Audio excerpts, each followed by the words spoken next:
Hello friends. आज हम सीखने वाले हैं operating systems.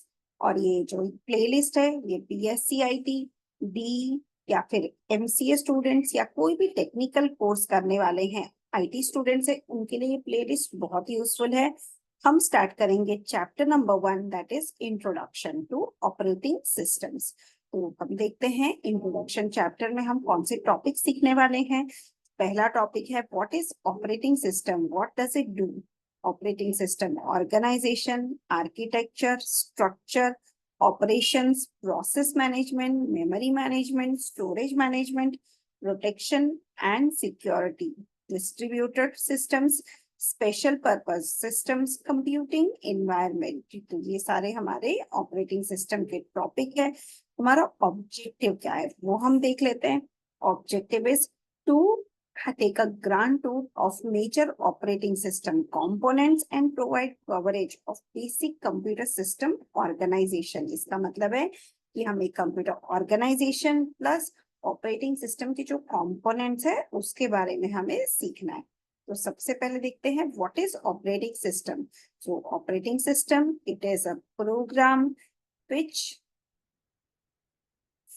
which is actually between a user and a hardware। मतलब एक जो इंटरफेस होना चाहिए कंप्यूटर और कंप्यूटर हार्डवेयर के बीच में वो है हमारा ऑपरेटिंग सिस्टम। जैसे अगर हमारे पास एक कंप्यूटर है तो इसमें हमारे पास कीबोर्ड, मॉनिटर, माउस ये सारे हमारे हार्डवेयर डिवाइसेस है। अब इसके साथ हम इंटरेक्ट कैसे करेंगे और इसके अंदर कंप्यूटर के अंदर भी बहुत सारे हार्डवेयर डिवाइसेस है लाइक सी, मेन मेमोरी, रैम, ये सब जो डिवाइसेस है इसके साथ हमें इंटरेक्ट करने के लिए एक सिस्टम चाहिए वो है हमारा ऑपरेटिंग सिस्टम। तो इसके मेन रोल्स क्या हैं।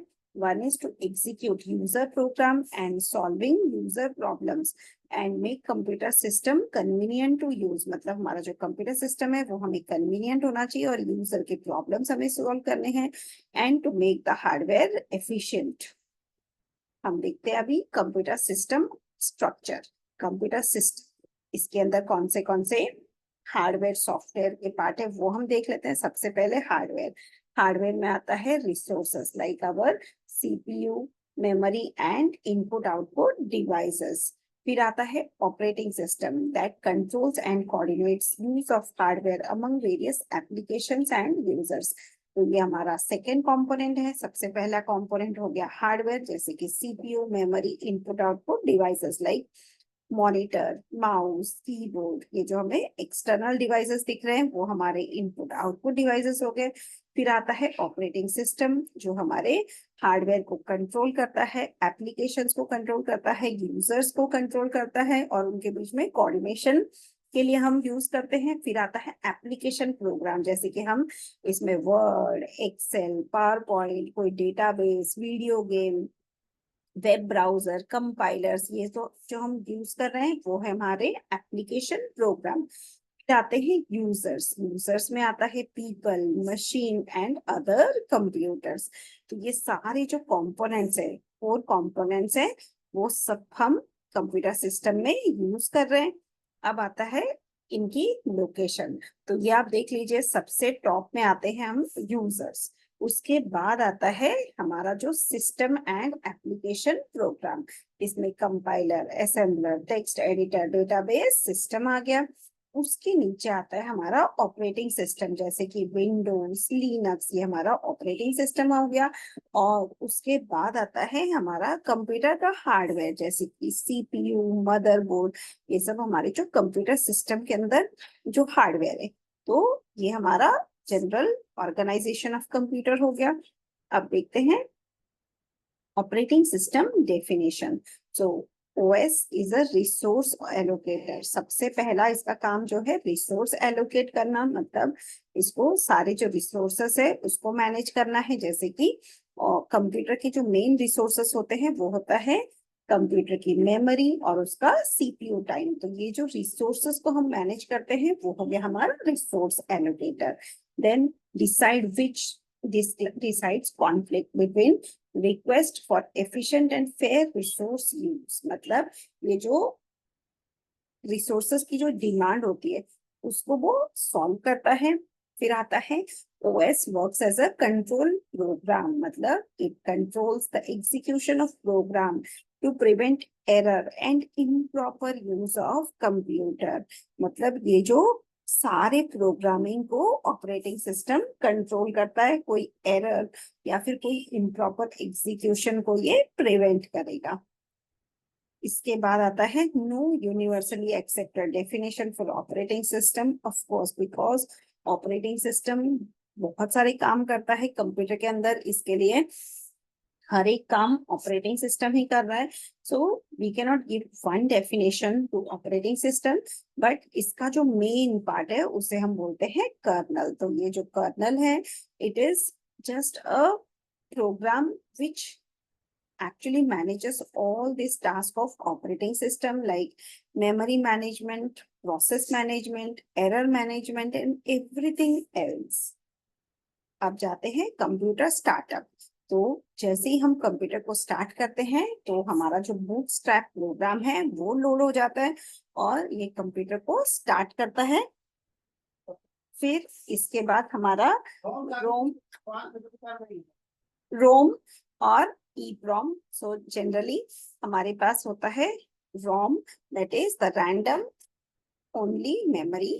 तो ये जो होता है ये हमारे प्रोग्राम को स्टार्ट करता है।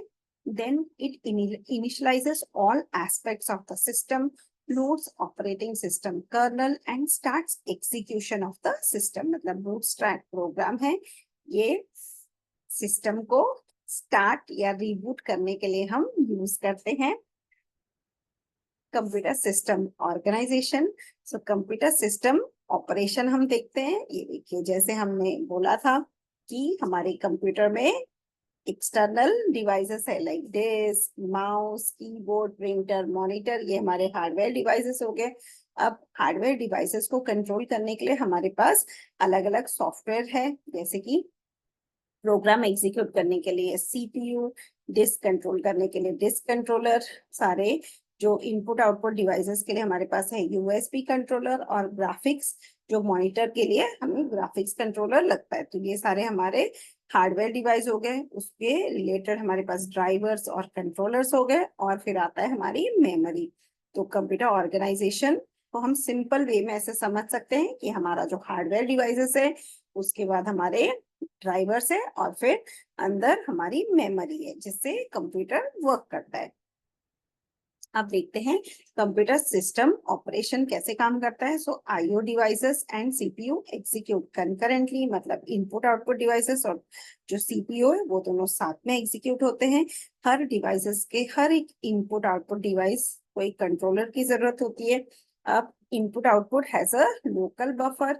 CPU moves data from main memory to local buffer and IO devices from buffer to the controller. मतलब बेसिकली हम इस डायग्राम से समझ सकते हैं, जैसे कि हमारा जो डिस्क है उससे हमारा जो इंफॉर्मेशन है वो डिस्क कंट्रोलर में जाएगा, फिर वहां से वो मेमोरी में जाएगा। वैसे ही जो भी मेमोरी से डेटा जाएगा वो हमारे रिवर्स डिस्क कंट्रोलर और फिर ये डिस्क में जाएगा। तो इस तरह से to and fro information pass होगा। इस तरह से हम जैसे ही टाइप करते हैं तो वो हमारा इनपुट डिवाइस है, इसलिए ये हमारे USB कंट्रोलर से ये डेटा मेमोरी में जाएगा, और फिर जो भी हम आउटपुट डिस्प्ले करेंगे वो हमारा आउटपुट डिवाइस में जाएगा, जैसे कि मॉनिटर या फिर प्रिंटर। तो इस तरह से एक कंप्यूटर सिस्टम वर्क करता है। So I hope this video was interesting. Thank you.